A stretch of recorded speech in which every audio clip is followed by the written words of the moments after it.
Halo semuanya, penonton setia channel PKBM Sunan Kalijaga Jember, terutama untuk warga belajar PKBM Sunan Kalijaga Jember. Pada kesempatan kali ini kita akan bahas topik bilangan, di mana bilangan itu bisa terbagi menjadi materi bilangan bulat, yang kedua bilangan pecahan, desimal, dan persen, yang ketiga mengenal bilangan berpangkat, yang keempat aplikasi bilangan dalam kehidupan sehari-hari. Namun khususnya pada hari ini kita akan bahas tentang bilangan bulat. Apa sih itu bilangan bulat? Bilangan bulat merupakan bilangan yang tidak dipengaruhi oleh pecahan ataupun desimal. Bilangan bulat ya itu bilangan yang kita jumpai sehari-hari, yaitu bilangan 1, 2, 3, 4, 5 dan seterusnya.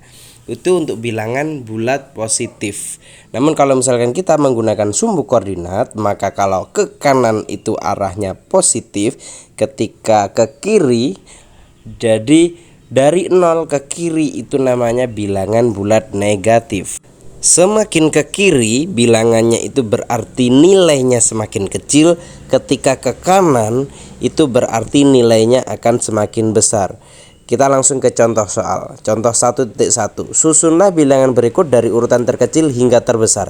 Ada minus 1, 2, 0, minus 2, 1, 3. Berarti kalau misalkan kita urutkan dari yang terkecil hingga yang terbesar, maka dari minus 2 dulu, setelah itu minus 1, 0, 1, 2, terus 3. Itu urutannya seperti itu. Namun jika pertanyaan itu dibalik, urutannya dari yang terbesar menuju atau hingga yang terkecil, kita menggunakan soal yang B, maka bisa jadi jawabannya adalah 12, 11, minus 9, minus 10, kemudian minus 13. Jadi kalau misalkan dari yang terkecil hingga yang terbesar berarti dari kiri ke kanan. Kalau misalkan dari yang terbesar ke yang terkecil berarti dari kanan ke kiri. Bisa dipahami ya? Baik, itu tadi untuk operasi bilangan bulat sederhana. Kita lanjut ke sub materi berikutnya, ada sifat-sifat operasi hitung pada bilangan bulat. Yang pertama ada sifat komutatif. Jadi di situ langsung saja kita bahas P ditambah Q itu sama dengan Q ditambah P. Komutatif terhadap penjumlahan. Yang kedua, P dikali Q sama dengan Q dikali P. Tapi untuk pengurangan, P dikurangi Q itu tidak sama dengan Q dikurangi P. Habis ini kita lanjut ke penjelasannya. Bagaimana sih maksudnya? Baik, kita ke sifat komutatif yang pertama. P ditambah Q sama dengan Q ditambah P. P anggap saja angkanya itu 5. Q itu angkanya 2, berarti 5 ditambah 2. Kalau misalkan P tadi 5, Q itu sama dengan 2, maka kita balik di sini. Q sama dengan 2 ditambah P sama dengan 5. 5 ditambah 2 sama dengan 7. 2 ditambah 5 sama dengan 7. Nah, ini yang dimaksud sebagai sifat komutatif pertama. P ditambah Q sama dengan Q ditambah P. Jadi jumlah antara kiri dan kanan itu jumlahnya sama. Selanjutnya kita lanjut ke sifat komutatif yang kedua. P dikali Q sama dengan Q dikali P. Kita pakai yang atas tadi. P sama dengan angkanya 5 dikali Q. Q angkanya berapa? 2. Kita balik sekarang. Q dikali P berarti 2 dikali 5. 5 dikali 2 jumlahnya 10. 2 dikali 5 jumlahnya 10. Jadi P dikali Q sama dengan Q dikali P. 5 kali 2, 2 kali 5 hasilnya sama. Kita lanjut ke sifat komutatif yang ketiga. P dikurangi Q tidak sama dengan Q dikurangi P. Jadi P nya tadi berapa? 5. Q nya berapa? 2. Terus kita ke arah kanan. Q nya berapa? 2. P nya berapa? 5. Coba kita jumlah. 5 dikurangi 2 sama dengan 3. 2 dikurangi 5 hasilnya minus 3. Oleh karena itu, maka simbolnya seret sama dengan yang dicoret. Bacanya adalah tidak sama dengan. Kalau yang atas P ditambah Q sama dengan Q ditambah P. Yang kedua P dikali Q sama dengan Q dikali P. Namun untuk yang ketiga P dikurangi Q tidak sama dengan Q dikurangi P. Itu ya. Habis ini mulai paham? Baik, itu tadi penjelasan terkait dengan sifat-sifat operasi hitung pada bilangan bulat pada sifat komutatif. Silakan coba secara mandiri latihan-latihan soal yang lain. Selanjutnya kita pada subbab berikutnya, yaitu tips dalam menyelesaikan operasi hitung campuran pada bilangan. Jadi tadi kita bahas bukan campuran, jadi plus atau penjumlahan dan juga perkalian. Sekarang penjumlahan, perkalian, pembagian, dan pengurangan itu dijadikan satu. Bagaimana cara penyelesaiannya? Kita bahas dengan pembahasan yang lebih rinci menggunakan contoh soal supaya lebih mudah dipahami. Baik, kenapa sih kok disebut dengan operasi hitung campuran? Karena dalam satu soal ini ada pengurangan, perkalian, penjumlahan, dan juga pembagian. Jadi, kalau misalkan tunggal berarti penjumlahan saja. Yang di sebelumnya P ditambah Q sama dengan Q ditambah P. Begitu juga yang perkalian. Jadi kalau misalkan di sini operasi hitungnya atau perhitungannya itu perkalian, pembagian jadi satu soal. Bagaimana cara penyelesaiannya?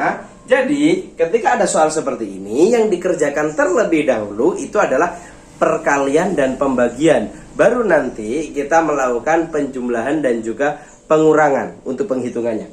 Oke, kita langsung coba aja, langsung dibahas. 40 dikurangi 2 kali 5. Karena ini nanti akan dikerjakan dulu, maka kita masukkan dalam kurung 2 dikali 5 ditambah 16 dibagi minus 4. Tulis di bawahnya 40 dikurangi 2 kali 5 hasilnya 10 ditambah 16 dibagi minus 4, karena di sini positif, di sini negatif. Positif dikalikan dengan negatif hasilnya negatif. Maka karena di sini ada penjumlahan, hasilnya jadi minus 4. Kenapa kok saya masukkan kurung? Karena beda simbol, yang di sini positif atau penjumlahan, di sini negatif. Selanjutnya kita coba hitung 40 dikurangi 10, ya kan? Nah, di sini positif dikalikan negatif, hasilnya kan jadi negatif. Positif dikali positif hasilnya positif, negatif kali negatif hasilnya positif, tapi positif kali negatif hasilnya negatif, negatif dikali positif hasilnya negatif. Karena positif dikalikan negatif, maka hasilnya jadi negatif. Di sini 40 dikurangi 10 dikurangi 4. Kita coba hitung. Berarti 40 dikurangi 10, 30 dikurangi 4 hasilnya sama dengan 26. Lah, ini hasilnya. Jadi, jangan sampai penghitungannya salah. Yang harus dikerjakan dulu adalah yang perkalian dan juga pembagian. Baru nanti kita hitung yang pengurangan dan juga penjumlahan. Kita coba perhitungan yang salah. Penghitungan yang salah seperti ini. 40 dikurangi 2 dikali 5 ditambah 16 dibagi minus 4. Kalau misalkan hitungannya salah, maka akan dilakukan 40 dikurangi 2 dikali 5 ditambah 16 dibagi minus 4. Maka akan ketemu 38 dikali 5, ya kan? Ditambah 16 dibagi minus 4. Jadi 38 kali 5 ketemu hasilnya 190 ditambah 16 dibagi minus 4. Maka di sini ketemu 206 dibagi minus 4. Hasilnya berapa? 206 dibagi minus 4. Positif dikalikan negatif. Ketemu misalkan 4 dikalikan 50 200, berarti kalau misalkan 51 204, berarti kalau misalkan 206 berarti 51,5. Hasilnya minus 51,5. Apa ini benar? Ini yang salah. Yang benar yang ini. Jadi pengerjaannya tidak dari kiri langsung dikerjakan seperti ini, tapi dikerjakan dulu yang perkalian dan juga pembagian. Kalau misalkan dihitung langsung mulai dari kiri, ini hasilnya akan salah. Jadi yang dikerjakan dulu itu yang perkalian dengan pembagian, baru nanti berkaitan dengan penjumlahan serta pengurangan. Kalau misalkan dikerjakan mulai dari kiri, ini adalah jawaban yang salah. Itulah cara mengerjakan operasi hitung campuran. Kalau misalkan masih bingung, silahkan tinggalkan pesan di kolom komentar. Oke, sekian dulu untuk materi tentang operasi bilangan bulat. Sampai jumpa di materi-materi berikutnya. Bye-bye.